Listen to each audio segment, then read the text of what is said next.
दोस्तों न्यूज़ तो आप सबको मिल ही चुका है कि यूएस ने 25% टैरिफ लगाया है भारत के एक्सपोर्ट के ऊपर, साथ में पेनल्टी भी लगाया है। अब बहुत सारे इन्फ्लुएंसर्स की मैंने वीडियो देखी जहां पर वो लोग कह रहे हैं कि मार्केट गिरेगा, लेकिन आज की इस वीडियो में मैं आपको बताऊंगा मार्केट कैसे गिरेगा और कब तक गिरेगा और कितने नीचे तक मार्केट जा सकता है। मार्केट गिरेगा इसके ऊपर सबसे पहले आप ठप्पा लगा लो, लेकिन मार्केट एकदम से धड़ाम से नीचे गिरेगा या फिर धीरे धीरे करके नीचे गिरेगा या फिर कब तक नीचे गिरेगा, 30 दिन के भीतर, 60 दिन के भीतर, 90 दिन के भीतर, इस साल, अगले साल कब गिरेगा और कहां तक गिरने वाला है। जो लोग इन्वेस्ट करके बैठे हुए हैं किन किन सेक्टर के ऊपर बहुत बड़ा इफेक्ट पड़ने वाला है, सब कुछ आज इस वीडियो में क्लियर करेंगे। सबसे पहले थोड़ा सा डेटा को चेक कर लीजिए। यूएस ने जापान के ऊपर जो टैरिफ लगाया है वो 15% का है, लेकिन भारत के ऊपर जो टैरिफ लगाया है वो 25% का है। ऐसा क्यों?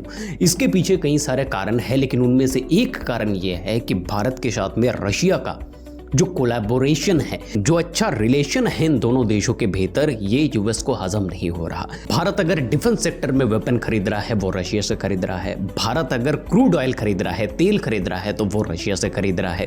ये यूएस को पसंद नहीं है। यूएस चाहता है भारत मेरे से तेल खरीदो, भारत तुम मेरे से हथियार खरीदो, डिफेंस सेक्टर के हथियार खरीदो, और अगर तुम हमसे ये चीजें नहीं खरीदोगे तो हम तुम्हारे एक्सपोर्ट के ऊपर टैरिफ लगाएंगे। एक्सपोर्ट का मतलब है भारत जितना भी माल यूएस में भेजता है उसके ऊपर 25% का टैरिफ लगेगा। अब भारत में बैठे कई सारे ऐसे कंपनीज हैं जो यूएस में माल भेजती है। अब अगर टैरिफ लग जाए तो वो सभी कंपनीज इफेक्टेड होंगी, सभी कंपनीज का जो प्रॉफिट है वो इफेक्टेड होगा, और जैसे ही प्रॉफिट इफेक्टेड हुआ वैसे ही शेयर मार्केट क्रैश करेगा। कई सारे सेक्टर्स जो है वो हाई रिस्क जोन पर है। उन सभी सेक्टर्स के स्टॉक्स अगर आपके पोर्टफोलियो में है तो आप चेक कर लीजिए, वो सभी स्टॉक्स डाउनग्रेड पर आपको देखने को मिलेंगे। वो कौन से सेक्टर्स हैं? वो है फार्मास्यूटिकल्स, वो है ज्वेलरी, वो है इलेक्ट्रॉनिक्स, वो है टेक्सटाइल्स। ये सभी जो सेक्टर्स हैं इनका स्टॉक्स अब आपको डाउनग्रेड पर देखने को मिलेगा, क्योंकि ये सबसे ज्यादा इफेक्ट होने वाले हैं। लेकिन ये तो हो गई टैरिफ की बात। अब पेनल्टी के ऊपर जब हम आते हैं तब आता है मजा। स्टॉक मार्केट बिल्कुल क्रैश करेगा। मेरे से आप लिखवा के लो, 2025 और 2026 के मिड तक स्टॉक मार्केट अच्छा परफॉर्म नहीं कर सकता। आपके जितने भी इन्वेस्टमेंट है उस पर बहुत बड़ा ग्रोथ आपको नहीं दिखेगा। हो सकता है आपका पोर्टफोलियो रेड का रेड बना रहे।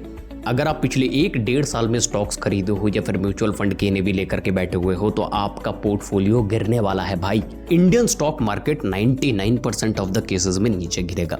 1% संभावनाएं है कि इंडियन स्टॉक मार्केट ऊपर जाए या फिर उतना ज्यादा वॉलेटाइल ना हो, उतना ज्यादा डाउन पर ना हो। वो 1% पॉसिबिलिटी है डिप्लोमेसी। अगर भारत यूएस के साथ में नेगोशिएट करके कुछ ऐसे सेक्टर्स हैं जिनके ऊपर टैरिफ को कम करवा सकता है, जैसे जापान ने किया। जापान ने अपने ऑटोमोबाइल सेक्टर के ऊपर जो टैरिफ है उसको लेकर के यूएस के साथ में नेगोशिएट किया कि आप हमारे बाकी सेक्टर्स के ऊपर 15% का जो टैरिफ लगा रहे हो वो तो ठीक है, लेकिन हमारे जो ऑटोमोबाइल जिसके लिए हम पूरे दुनिया में प्रसिद्ध है उसके ऊपर आप टैरिफ को कम करो। इस प्रकार से भारत अगर देखता है कि हम यूएस में ज्यादातर फार्मास्यूटिकल को एक्सपोर्ट करते हैं तो हम फार्मास्यूटिकल सेक्टर पर टैरिफ को नेगोशिएट करके कम कर ले, अगर ये भारत कर सकता है तो फिर स्टॉक मार्केट में थोड़ा बहुत आपको ठहराव देखने को मिलेगा, वरना स्टॉक मार्केट नीचे ही जाने वाला है। अब मजे की बात यह है, ये तो हो गया सिर्फ टैरिफ की बात, अभी भी पेनल्टी की बात बाकी है। अभी भी यूएस ने कितना पेनल्टी लगाया है भारत के ऊपर वो रिवील नहीं किया है। ये पेनल्टी का अमाउंट कितना है ये अभी भी भारत को या फिर पूरी दुनिया को पता नहीं है। पेनल्टी आते ही स्टॉक मार्केट और ज्यादा गिरेगा, और पेनल्टी जितना ज्यादा होगा स्टॉक मार्केट उतना ही ज्यादा गिरेगा। और अगर पेनल्टी ज्यादा आए, जो कि होने वाला है, मुझे जितना लगता है पेनल्टी ज्यादा आने से स्टॉक मार्केट आने वाले 1 साल तक अच्छा परफॉर्म नहीं कर सकता और नहीं करेगा। आप डेटा चेक करके देख लीजिए, इंडिया यूएस में $87 बिलियन का माल एक्सपोर्ट करता है, और यह भारत के लिए बहुत बड़ा नंबर है। इसके ऊपर अगर इफेक्ट आएगा तो स्टॉक मार्केट गिरेगा ही गिरेगा। लेकिन अब तक अगर आप इस वीडियो को देख रहे हो तो आपके लिए एक गुड न्यूज है भाई, आपके लिए एक अपॉर्चुनिटी है मार्केट में एंटर करने का लॉन्ग टर्म के लिए, लेकिन अभी नहीं। अभी थोड़ा सा आप वेट कर लो, अभी अगस्त महीने के एंड तक जो है वो मामला ऐसे ही चलने वाला है। सेंसेक्स निफ्टी जो है वो थोड़ा थोड़ा करके नीचे ही आता हुआ आपको दिखेगा, कभी कभार ऊपर जाएगा फिर नीचे आएगा, ऊपर जाएगा फिर नीचे आएगा, नीचे डाउनग्रेड ही आपको देखने को मिलेगा मार्केट अगस्त महीने में। उसके बाद सितंबर और अक्टूबर में आप थोड़ा सा मार्केट को नोटिस करो, आप वेट करो कि पेनल्टी कितना लगाया जा रहा है। जैसे ही पेनल्टी का डिक्लेरेशन होगा मार्केट और थोड़ा करेक्ट होगा और थोड़ा नीचे आएगा, वो सही वक्त होगा मार्केट में एंट्री लेने का। लेकिन शॉर्ट टर्म के लिए नहीं, मैं बार बार कह रहा हूं, अगर आप चाहते हो शॉर्ट टर्म के लिए मैं कुछ गेन कर लूं, यहां से बाहर निकाल लूं, निकाल नहीं पाओगे। क्योंकि ये जो टैरिफ और पेनल्टी का जो झटका है, ये भारत को संभाल करके उठने के लिए बहुत वक्त लगेगा। ये 1 महीना 2 महीने की बात नहीं है, इस पे साल भर या फिर 1.5 साल 2 साल भी लग सकता है। तो अगर आपका गोल मिनिमम 5 से 7 साल का है तो डाउन ट्रेंड में आप इन्वेस्ट करो। जब मार्केट ऊपर जाएगा तब ग्रीन का मजा आप ले सकते हो, प्रॉफिट का मजा आप ले सकते हो। ये अपॉर्चुनिटी होता है, आज के डेट पर इंडियन मार्केट जो है वो सस्ते दामों पर आपको स्टॉक्स या फिर शेयर्स दे रहा है। जो चीज़ 100 रुपए का है वो चीज़ आपको 80 रुपए में मिल रहा है, आने वाले समय में हो सकता है 70 में भी मिले। तो यही वो वक्त होता है मार्केट में एंटर होने का, एक लमसम अमाउंट का पैसा, SIP नहीं, लमसम अमाउंट का पैसा मार्केट में डालने का।